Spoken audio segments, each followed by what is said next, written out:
Hey, what's up guys? This is Anthony from Anthony's Customs, and for this review, we are looking at the Storm Arena Street Fighter Alpha 3 NASH.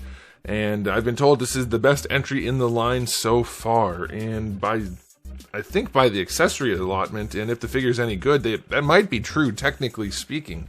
There's some stuff about it that's not great, but there's some stuff about it that is great too, and obviously this line is already a no-brainer. For the price point, it's excellent. I think it's the best line of action figures per dollar, probably that has ever been created. I don't think you can find anything that you get more for your money across time, any of the lines, ever. If you can think of something, let me know. I would argue Soda was probably the next one to do something like that, even though they didn't pose well at the time. They were fantastic, and it's funny that Street Fighter, with its relatively small assortment of action figures over history, keeps showing up on the top. That's interesting. But anyway, this figure is pretty darn good with a few caveats, so let's go ahead and get him off the stand and take a closer look. Alright, before we look at the figure, I do want to show you my package. It's more of the standard Storm Arena style packaging, which I think is very nice. I think the only thing they could probably do better for those of you who collect in the box would be to have a window at the top to let some light in. Obviously, that's not a real big deal. Pretty big window, but a lot of cardboard blocking it, so maybe not the best displayable thing, but certainly good enough. You can see the effect part behind the figure. That's alright. The artwork throughout is there. Was he actually called NASH back then? I always thought he was called Charlie until Street Fighter V. Was it 5? Where he was the green guy? I always thought they called him Charlie Nash. Like Charlie was his name, then they called him Charlie. But maybe he was always called Nash, and maybe I was just on the first name basis. I don't know. But there you go. Yeah, decent packaging. All right, let's look at the figure. He is in stock at Big Bad Toy Store. I'll put a link in the description below if you want to get one. He stands about 6 3/8 to the top of where his head would be-ish, and then maybe 6 1/2 including the hair. And that'll be, let's say, 16 and 16 1/2. Give or take. Here he is up against Darwin. Certainly not the false 1/12 scale that Storm started off with, or actually grew into. These are good scale. These are good size. Here he is up against Dan, because I have Dan handy still, which is the same as Ryu and Ken. So that's a good comparison there. A little bit taller. I think that's appropriate for Mr. Not Guile here. Question of the day, Guile or Nash? For me, it was always Guile, because Guile came first, and this guy was always just a Not Guile clone that I could play as if Guile wasn't in the game. But I always preferred Guile over Nash. But I wonder, maybe there's some people that got in later and prefer Nash over Guile. Let me know. Okay, so let's talk about this. Aesthetically, I think it looks pretty good. We have paint throughout the green, paint throughout the orange, paint throughout the skin tone. The boots have a little bit of shading on them. You can see the laces are sculpted and painted. His belt isn't the cleanest thing in the world, that's for sure, but it's okay. You have the watch from the artwork. This guy definitely leans toward the artwork more than the sprite, which is fine. That's a choice they are allowed to make. I'm always a sprite guy because the artwork changes so much and the sprites don't change that much, but it's perfectly reasonable. He does have the actual chain with the little dog tags in there, which is kind of a pain in the butt.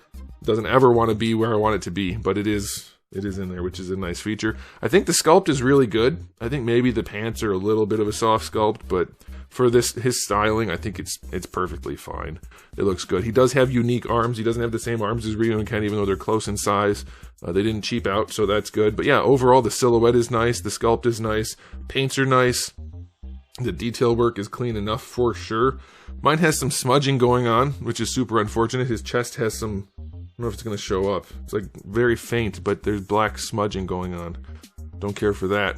It's on his face too, so I'd like to not have that be a problem. But yeah, otherwise it looks really, really, really good. Not absolutely perfect, but pretty darn nice. For the $30 price point, I think these ones were 30. Really great. I'm going to go 9.5 out of 10. It looks fantastic. Now, as far as accessories go, you do get an alternate head, which is like a slightly angry head, and that's fine.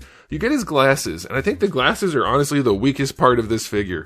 From the front, they look great. The front part, the lenses, they're done really well, but then the temple pieces and the earpieces are huge. They're so big. And they stick out very awkwardly on the figure, and it looks terrible on his head. So I will never pose him with those on his face. I think it looks awful. You get extra hands. I don't think any of them have had this many hands. Am I crazy? Or is that what it is? That's great. Either way, you have a lot of hands. You do get an effect part.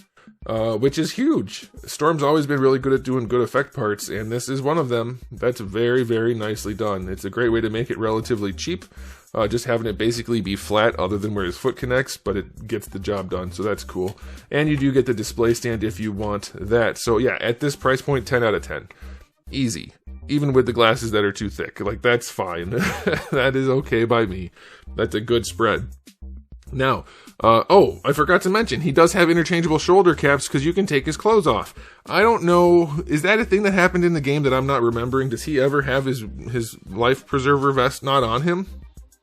Because you can take it off, and you can change out the shoulder caps. I don't know why people want to do that, but maybe there's a reason and you can. That's a cool additional feature and extra accessories, but I already gave it a 10, so can't go higher. All right, now let's talk about the articulation. Is it any good? Did they somehow ruin it from figure to figure? They didn't, of course. So yeah, you can move the head around all you want on top of the neck. The neck moves around, not a ton, but enough. You don't want huge gaps in the neck, so that's fine, but it moves around well. The jacket is a very nice soft material. It might not be super soft PVC. It could be something else, but it does kind of feel like vinyl. I don't know. Either way, it's very flexible, so that's okay. The shoulders still move around as you would expect them to. They swing forward like Sagat. I don't think Ryu and Ken did. Maybe they did. But yeah, you get decent posability for sure. It does fling the arm out pretty far, but that's how butterflies work if you want them to do that. They don't go back as far, of course. Up and down, nothing. But the shoulder works just fine, so that's good. You're going to get your full rotation. This is soft enough that it'll flex enough. You may get some paint transfer though, so be careful. Let's see if his arm falls off like my white Sagat did. Bicep swivel is fine. Maybe slightly looser than desirable, but certainly okay. A double jointed elbow works nicely. I don't mind the elbows. I think the elbows look good enough. They're okay. We'll talk about the knees in a minute. But yeah, as far as these go, like, he's got good range. No company's doing elbows great, except for like that one Naked Body. I think it was the Morphig one that had the really good elbow. But otherwise, this is fine. The wrists are on ball hinges. His watch is a separate piece on this side, which is a nice feature. So those are fine. The torso, he leans back, no problem. He leans forward, no problem. Maybe it would be nice to get a little bit more out of that, and maybe you could like really force it, but that's still pretty darn good. Side to side, not the best. Up here, it's okay. Down here, it feels to me like they're still using that hinge. It's just not visible because you get the hinge easily, but then side to side doesn't do anything really. So that's my guess. I didn't pull it apart. I don't want to risk breaking it for no real gain, but you do get your rotation down there and up here, so that's fine. Perfectly good. Unfortunately, we're still doing drop downs on this line. I'd like to see that go away. Jada's not doing drop downs, and theirs work pretty well, but you do get drop downs, unfortunately. Going out to the side, full splits, no nuggets, that's fine. Kicking forward. See, the thing is, the drop downs don't even add very much, so I'm not... And this fat hip piece right here gets in the way of the peg is in the way of that to give it good range anyway. So he's just getting up to horizontal, even with the drop down. If that didn't have the drop down, you could have the peg be horizontal. It wouldn't get in the way at all, and you just make this softer, and you have more range. But as it is, it's fine. It's just over-engineered and ineffective at what it's trying to do. But you can get his leg up to horizontal, so that's okay. Going back, it does go back some, so that's good. Your thigh swivel is very obvious, but in a good way, not the way Bandai does it to make it a giant overlay. This is fine. It's almost flush, which is perfectly acceptable. That's good. Now, they do have shorter thighs and longer lower legs like Storm's been doing lately, and Sagat had it really bad. This one's not as bad. If you bend it down here, that helps, but it's a hideous knee. It's still just the craziest looking knees, and his are probably the worst example. It's so chunky. Like, it's an action figure, double jointed knees are always too chunky, but Storm's style of doing them is extra chunky. I think those who hate it, that's going to stand out to you big time. If you don't care as much, it's whatever. He's got baggy pants on. It's not the worst, but it's not good. For the ankle, this is, I think, just an overlay. I think this is an overlay, but either way, it rotates around if you need it to move. But the foot goes down nicely, goes forward. For Storm, a lot. Still not a ton, though. The toe hinge, not great, because we still have that big gap in there, and it's pretty far back, so it's not ideal.